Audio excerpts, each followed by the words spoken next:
Chrissy Seaton. You know, idolatry presents itself in many forms and it can trap the unwary person.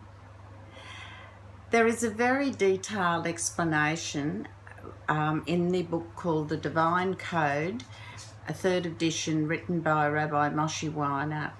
That is on from page 105, I think it is, yes, 105 to 234.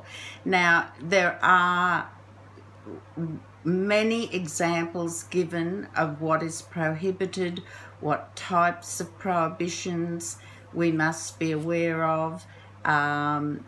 So if you have a copy of the third edition, please, after this video, go and look at, or at least start reading some of that. But today I want to concentrate on the many forms that idolatry can take that we aren't possibly that conscious about at the time.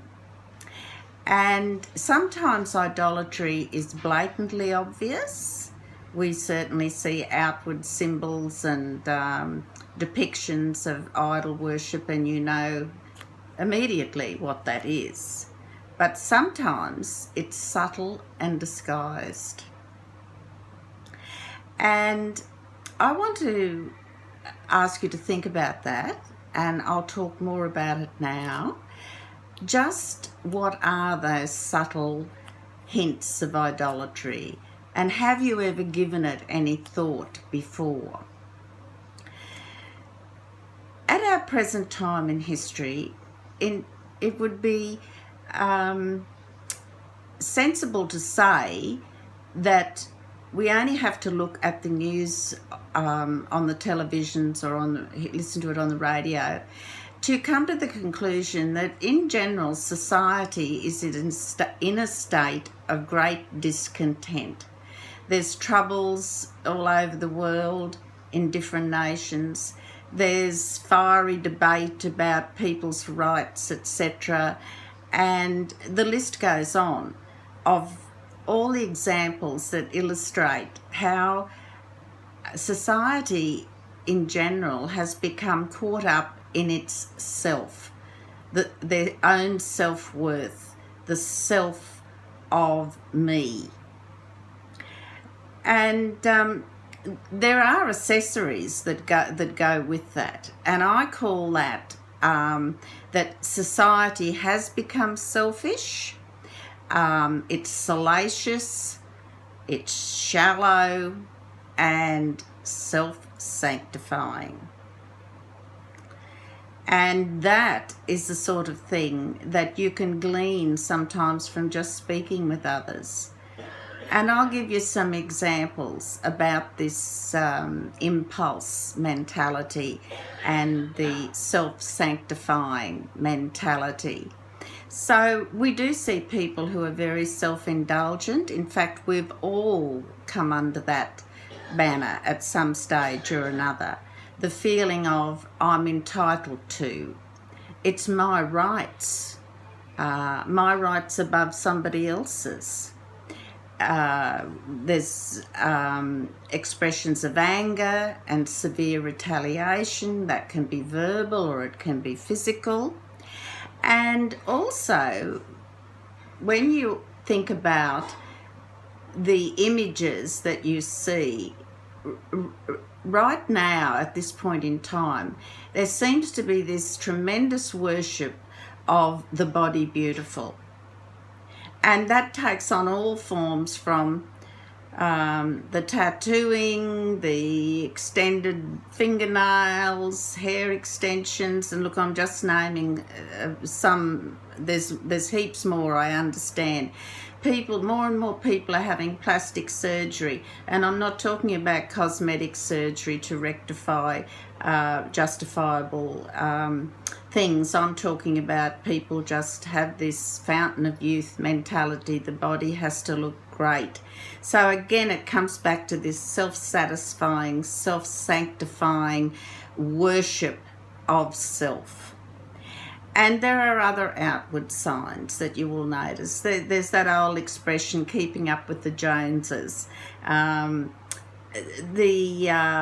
emphasis is on prestige. It's about the type of car you drive, the clothes you're wearing. Are they brand names? Again, it comes back to this. It's about me, how I want to present myself. I want to have myself worshipped in some way. And then it goes on to different or additional things, such as, it must be an upmarket address that you live in and park your prestige car in a garage there. So again, you come back to this puffing up of self-importance. Sometimes it's just stepping over others to benefit self. Now, let me qualify that. If you have a good income and you need a safe, reliable car and you don't want to be worrying about breakdowns, then of course you can afford to buy a better car, but it's serving a purpose other than making you look good.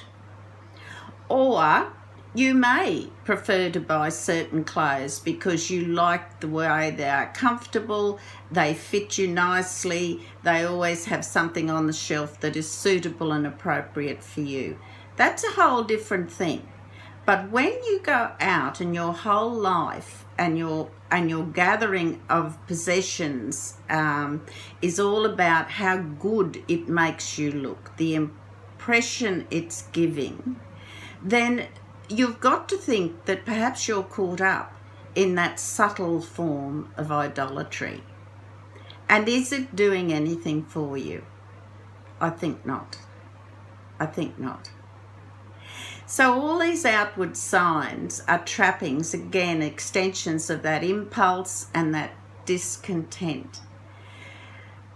My advice is that we should be concentrating on our inner spirituality, that special part, that inner beauty that we all have, the kindness, the charity that you do, the relationship that you have with Hashem, your prayer pathways, how you think about things, how you frame what is realistic and important, the thought that you put into things.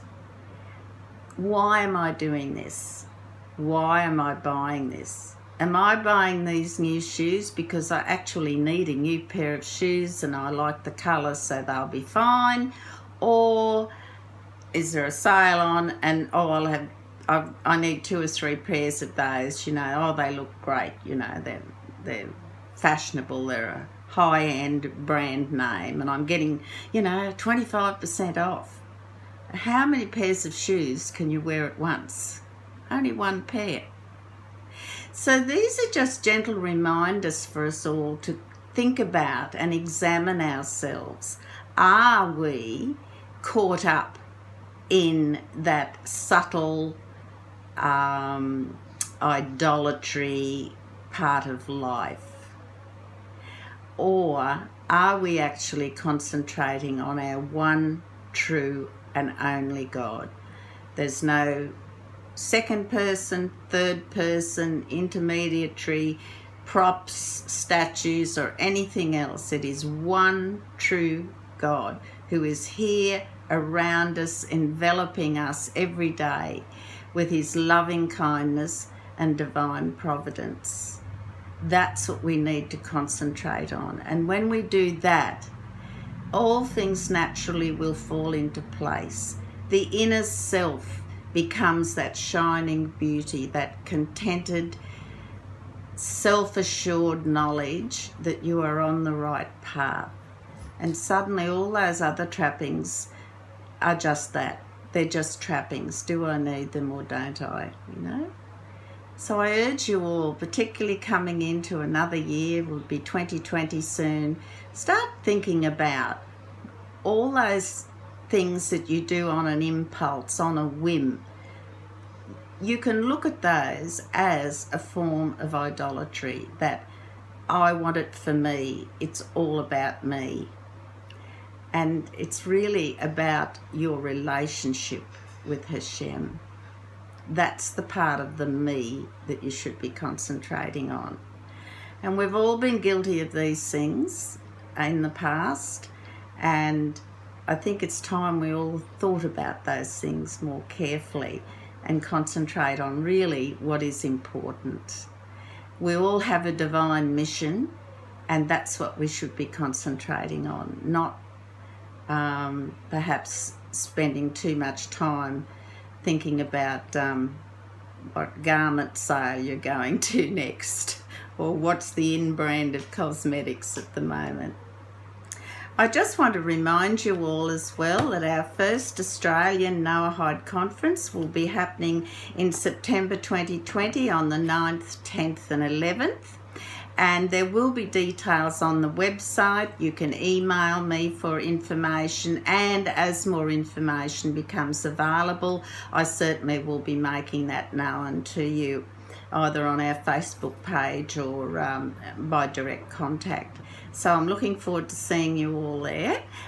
It'll be in Brisbane, Australia, and the climate should be beautiful at that time of year to visit our beautiful city. So just remember, that inner beauty image, your spiritual body, is what is important.